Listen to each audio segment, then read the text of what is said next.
Wow, I wonder if those guys could actually do anything to me that would hurt. Ask him. He's like, don't worry, I haven't come to throw down with you guys. Then he attacks the big crystal egg, and nothing happens. It's like, what the hell are you doing? And he's like, I'm trying to smash it. Like, we got business with the person inside. He's like, yeah, and what's that business? Like, we're not telling you, shithead. And then he says that his revenge is to be on all of the envoys who bound him with the chains of eternity. And if we insist on interfering, then he'll have to put us on the front burner and that plan on the back burner and murder us. So the anti-spiral dudes are getting all powered up, and then Askim says that we're not strong enough to take the envoys down, so he's going to demonstrate that beyond a shadow of a doubt with his new Shuraga. So let's beat him up. This is the boy.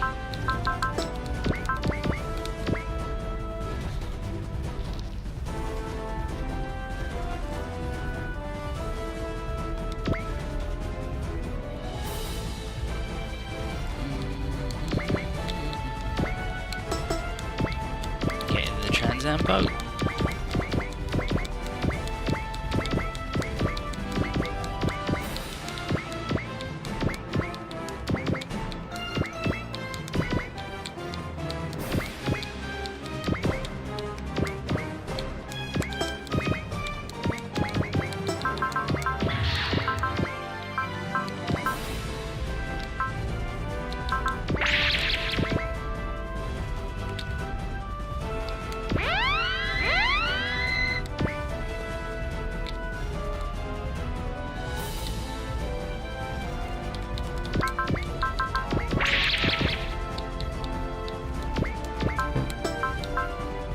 Doesn't even have enough juice to do his big move yet. What a pile of shit.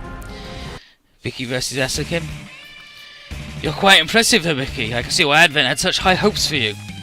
I don't care, that means nothing to me. Your sphere will be key to the battles ahead, and I'm here to claim it. You may both want to defeat the envoys, but I'm not about to let someone like you have my sphere. I'll be dancing to your tune, Asakin.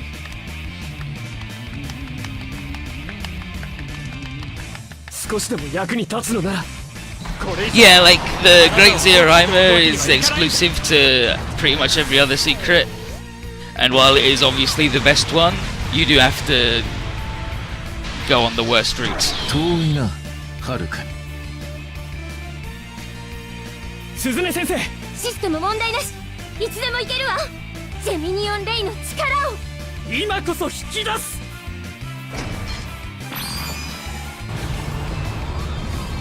Yeah, like Great Zeroimer, best unit in the game. It's just that regular Zeroimer, Mazinkaiser, and Grantide and Denkuga could all solo the game anyway, so being the most broken, like, yeah, it's super really good, but it doesn't do anything that nobody else can do. But it is super fucking cool.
Yeah, like that Denkuga is really fragile, but eventually end up being able to cast so many spells that it doesn't matter.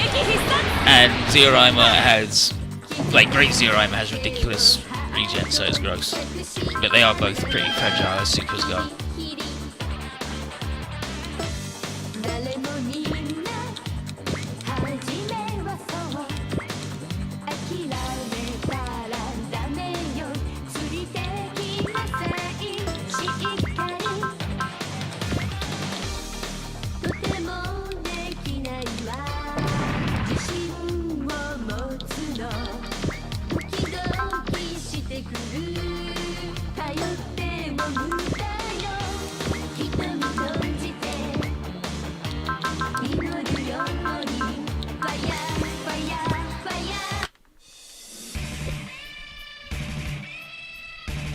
牽制だけで終わるつもりはないよ。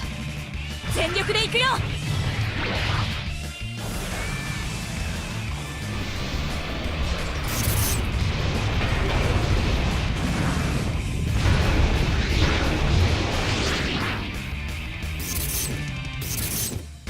それなり They just did 20k to that man, just straight up. The garbage lady did it.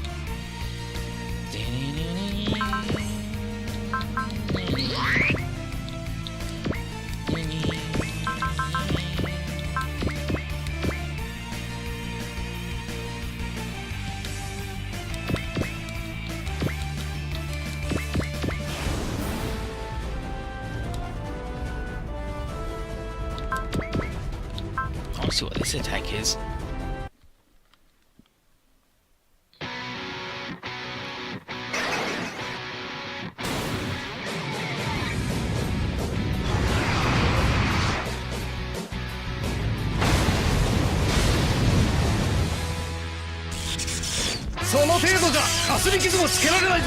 Maったくだ。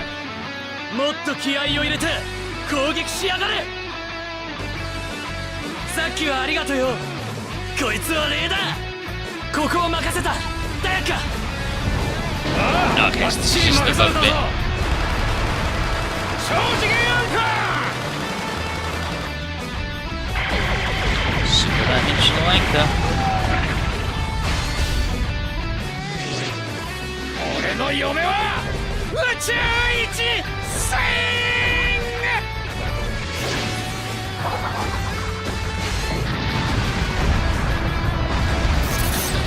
Universe is the greatest, whatever swing.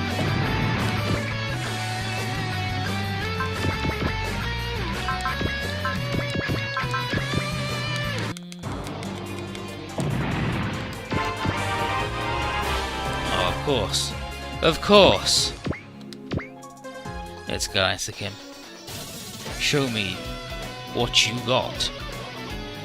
僕に君の歌は必要ない。Oh, I know he's putting this in the hell die. 黒天の極小よ。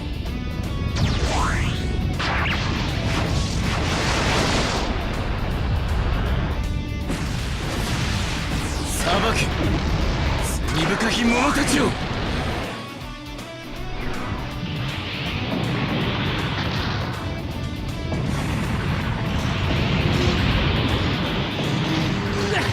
何すんだ。痛えじゃねえか。 What the heck are you doing? I'm trying to sing.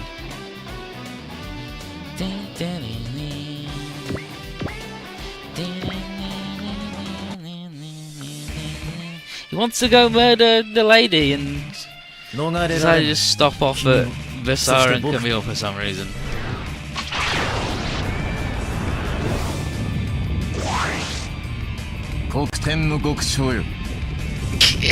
Camille with the power of fiery ghosts.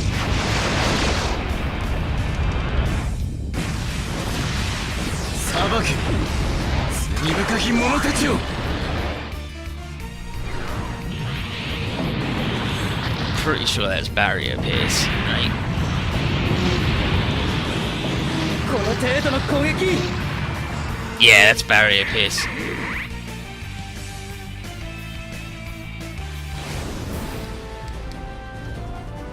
Because otherwise, he should have taken no damage. Yeah, yeah. He would have been truly invincible. What's this dude's bullshit? Cast focus? Yeah, alright, fuck off.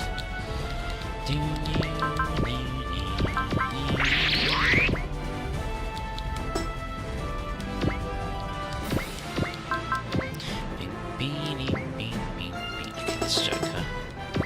Can't even fucking hit.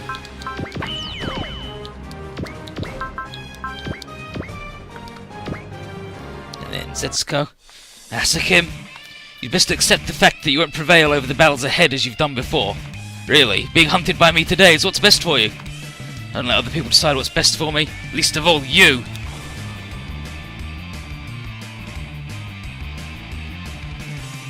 おとり役はこちらでやる。Yeah, C3 just going. Da-da, da-da. Leave you to this one, buddy. Nice ghosts. どこまでもまっすぐだ。 I mean, Asuka doesn't talk to anybody other than the OGs. He gives not a one hoot.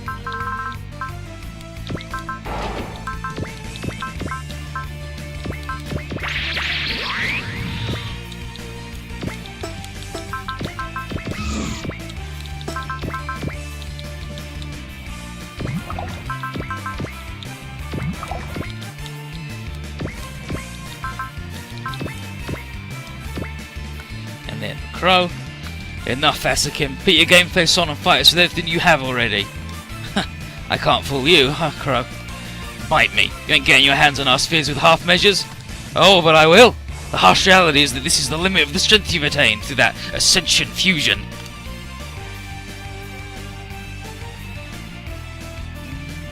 まずはゴッドマーズが行く。せや。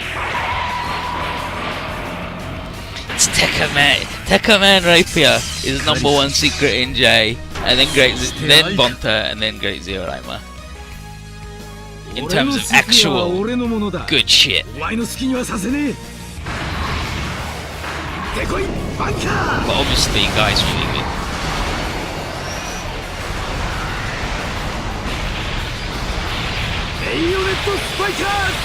Like, Guy gives you a reason to deploy Akita again. Instead of him just being like, hey, this guy'd be really good if he had map attacks, like team attacks, but he doesn't.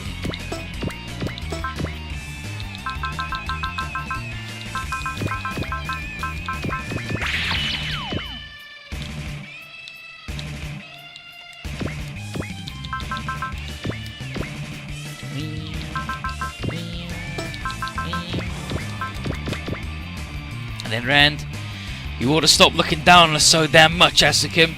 I do no such thing. In fact, I'm grateful. Grateful that you spent so long growing the sphere for me.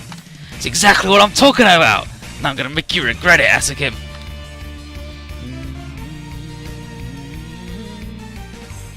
相手の出鼻をくじけば外さない。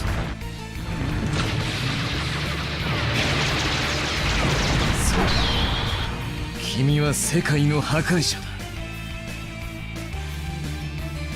こちらはさすらいの修理屋。ピーターサービスだよ。ガンレオン、クラパー。上がれ、俺の破壊魂。 Soul of destruction. Time for his destructive soul to be unleashed.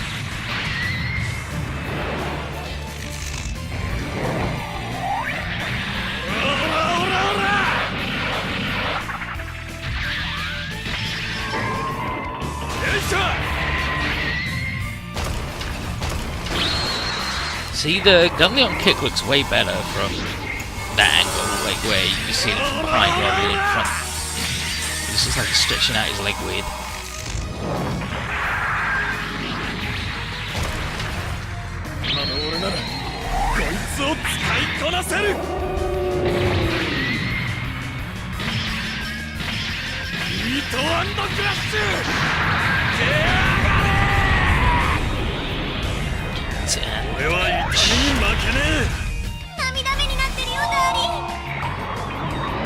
It's all crying, darling. 奈良木が口を開けて待っている。君と僕を。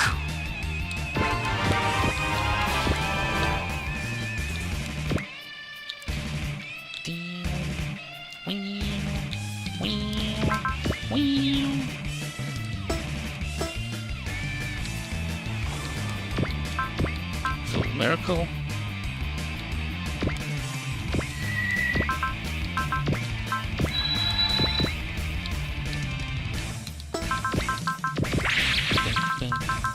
Bam.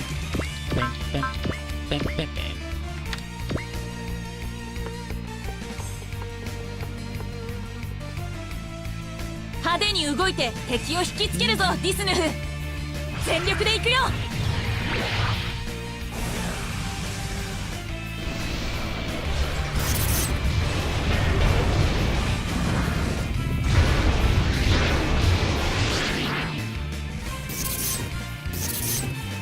少しずつ近づいてきている。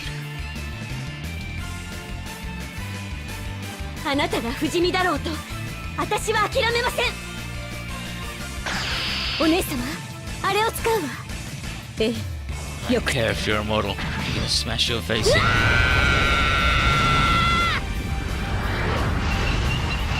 スーパー稲妻キック。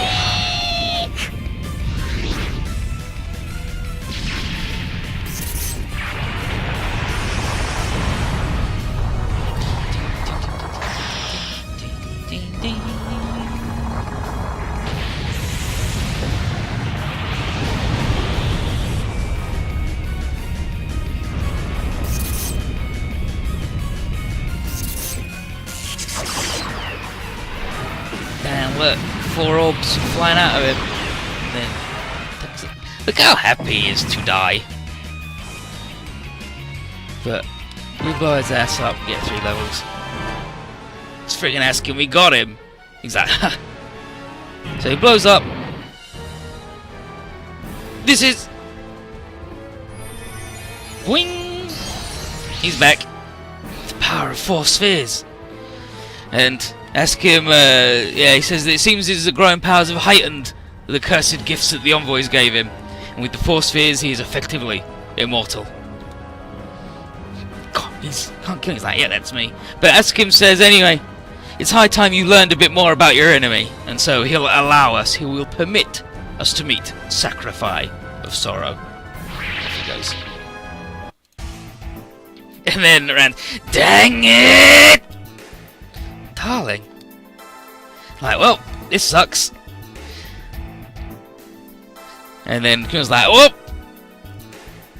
We can't kill him. And he went soft on us, pulled his punch deliberately to prove that he's better than us. Is it time to despair?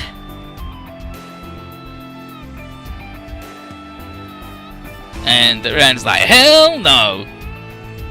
Doesn't know how to give up. But he's immortal, and he's like, I mean, we don't have to kill him though. Remember when we locked him inside the zone? And the key is not losing hope, and hoping that between Trier and AG, yeah, between the Chief and AG, that they can come up with a way of coming up with like an anti-Asakim gun. And soon. And AG's like, yeah, we'll work on it. It's like, yeah, we'll have a chance. But now, for Sacrifice, the lady in the thing. So, how are we going to talk to her when she's in an indestructible crystal?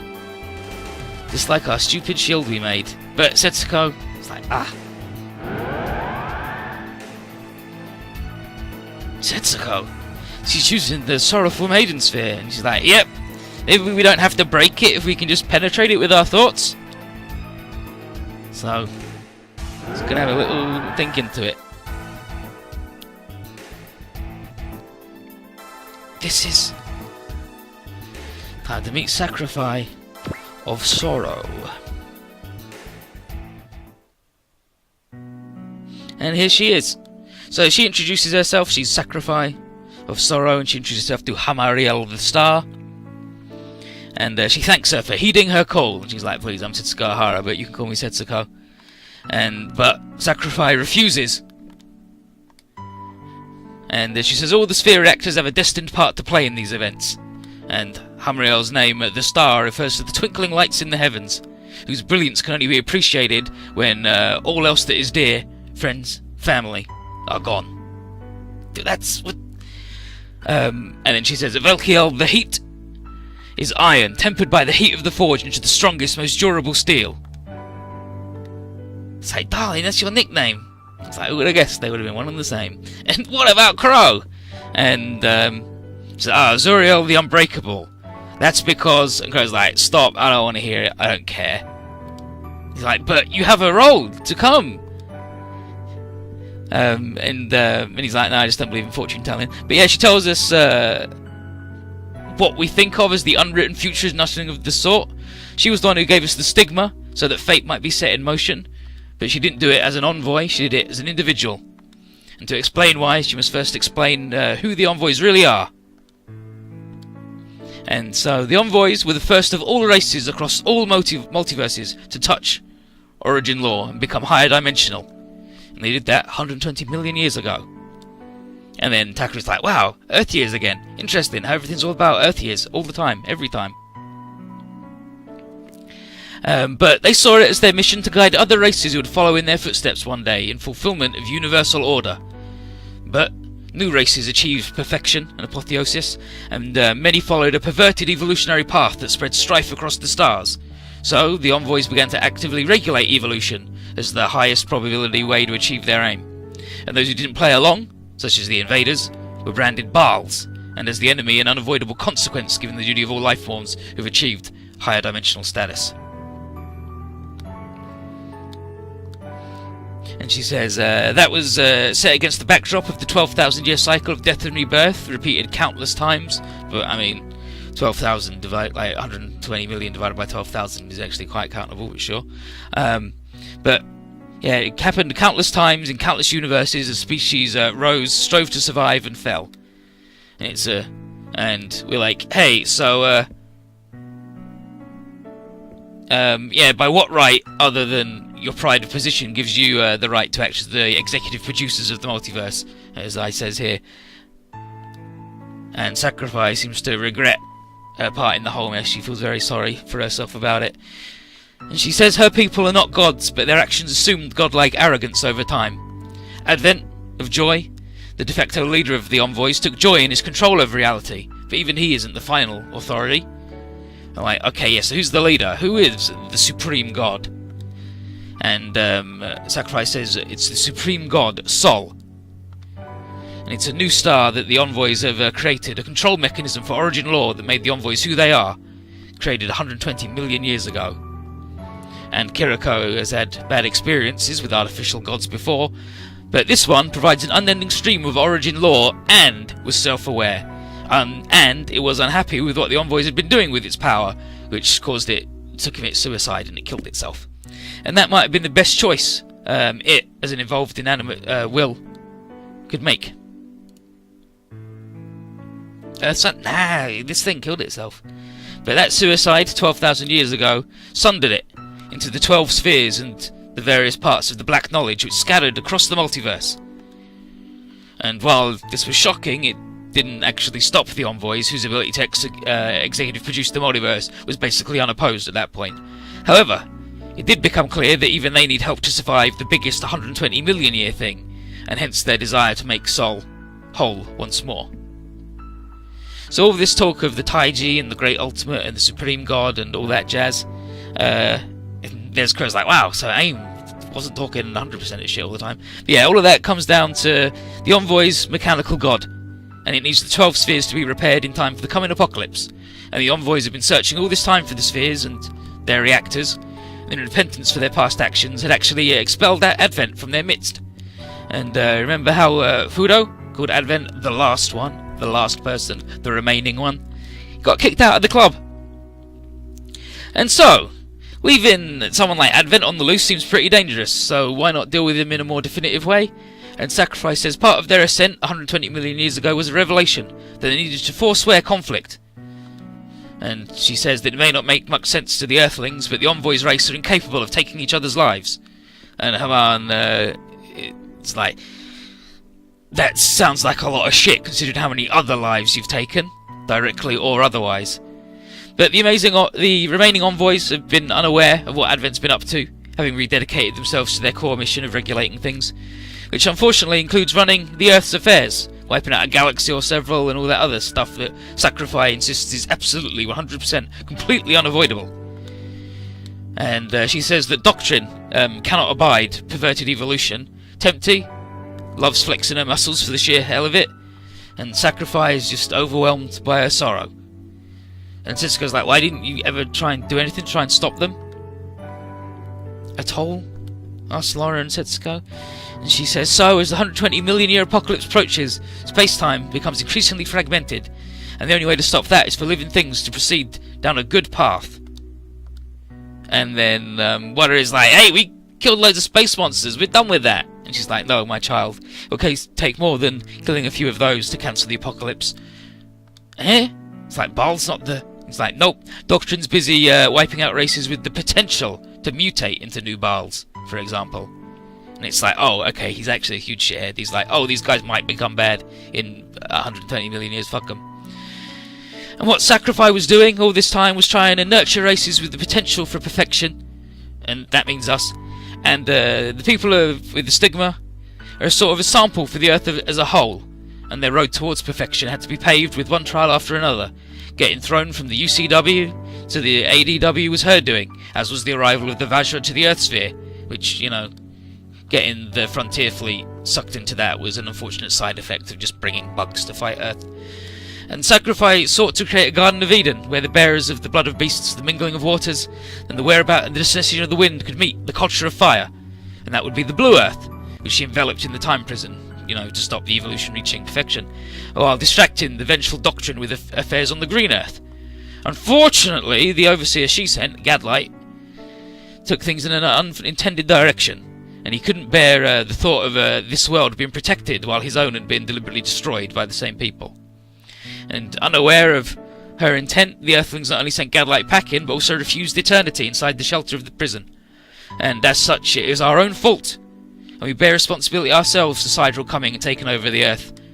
And she says that Advent presumably sent us to the centre of the galaxy as a further demonstration of just how powerless we are, and Sacrifice turned up the volume on that by inviting them to the Chaos Cosmos when we didn't get the hint.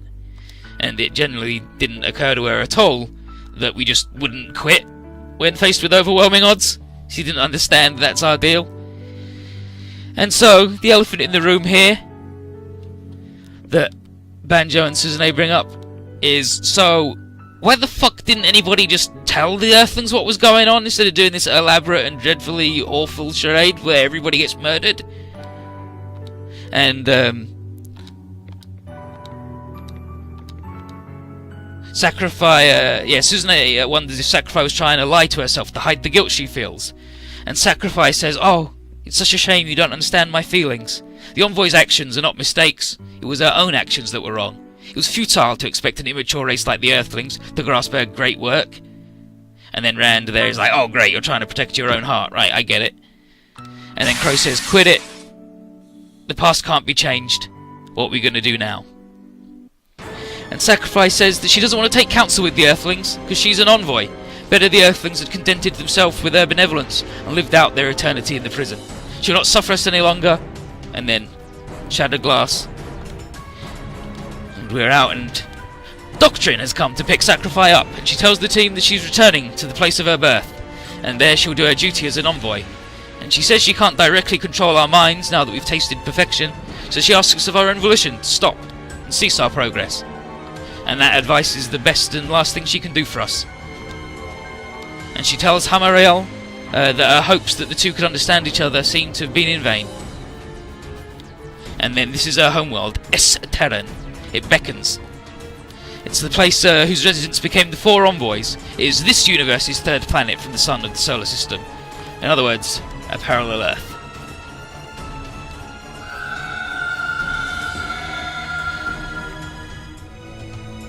But yeah, like Sacrifice jerkness is that she's like completely consumed by her sorrow, but the only thing she has sorrow about and cares about is herself. Like she's just like, oh, you couldn't. Like whereas Setsuko has great empathy, Sacrifice doesn't, and that's why I don't like Nightingale's like translation of her as the sympathetic, because she's not. Like that's her character trait, is that she does not have sympathy. But also, to be fair, like the sorrow sympathy thing is like they're the same fucking thing in Japanese. So there you go.